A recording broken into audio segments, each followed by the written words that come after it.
So let's talk about this Boston Celtics and Cleveland Cavaliers game.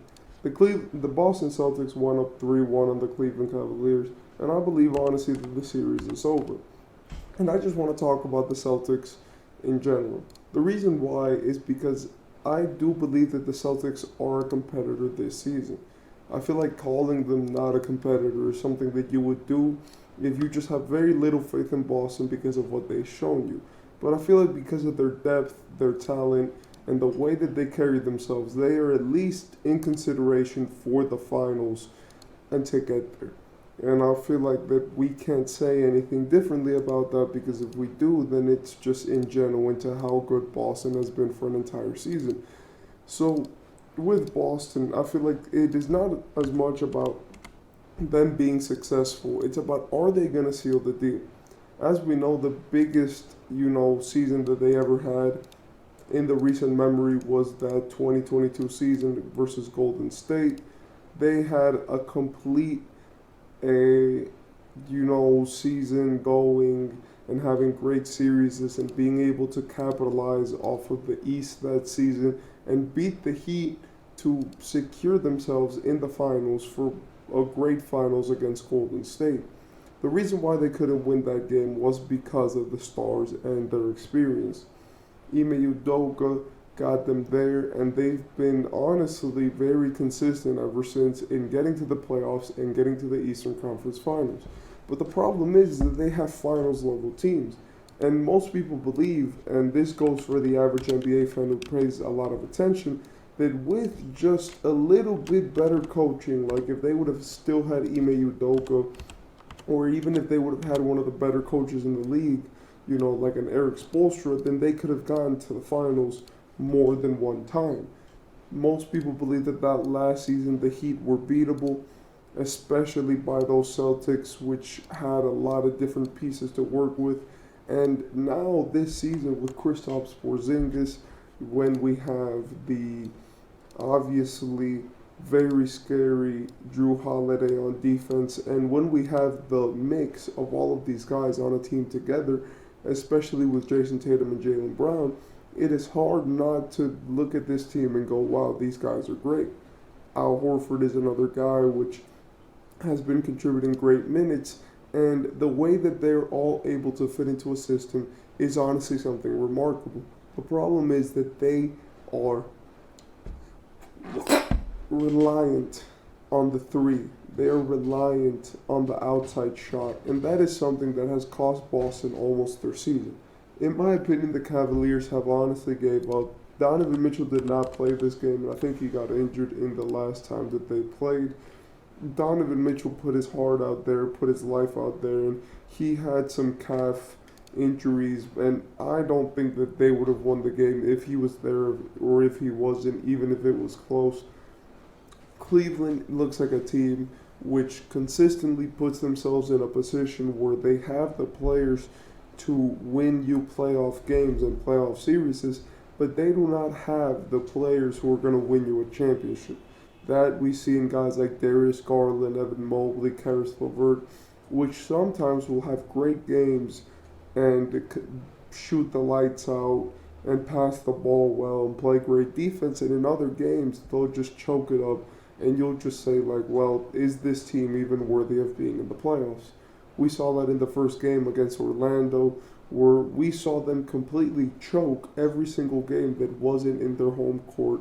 We saw them consistently go to these really dramatic games, and even in that game 7, they were losing by like 20 points or something before they actually picked up the steam and decided, okay, we're going to beat them, and Donovan Mitchell did his thing. So that's where I feel like the Cleveland Cavaliers have struggled this season. They need to get a guy who can go in there and make a difference. And I don't want to say it, but they might need to get LeBron. And I don't say that in a joking manner. Like drafting Bronny and getting LeBron as your small forward could fix every single problem that you have.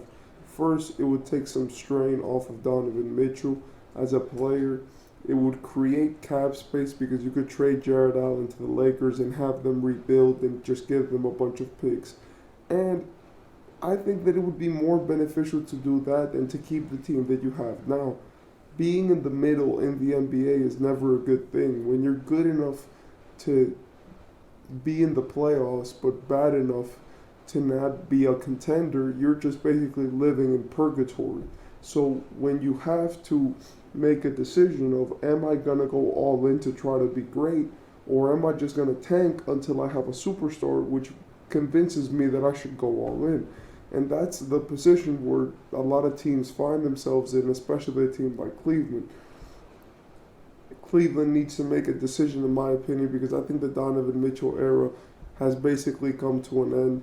If they somehow miraculously win this series, which I doubt, it would take the biggest Boston choking job that they've done, and then maybe there I will consider, you know, extending the Donovan Mitchell era, but he doesn't want to be there.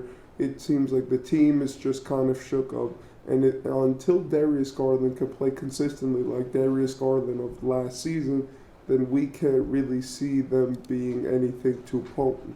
As for the Celtics, they played great. Even though only scoring 109 points in a game where Jayson, Tatum, and Jaylen Brown dropped a combined 50 points was something, you know, kind of odd to see. But I just believe that their role players were kind of beat to the ground in the first round. And not having Porzingis there really makes your rotation much shorter. As we see, Derek White, Jaylen Brown, Jayson Tatum, and Drew Holiday are playing 30 to 40 minutes, and especially Drew and Tatum are playing a lot of minutes, and those guys are really getting a tear on their bodies.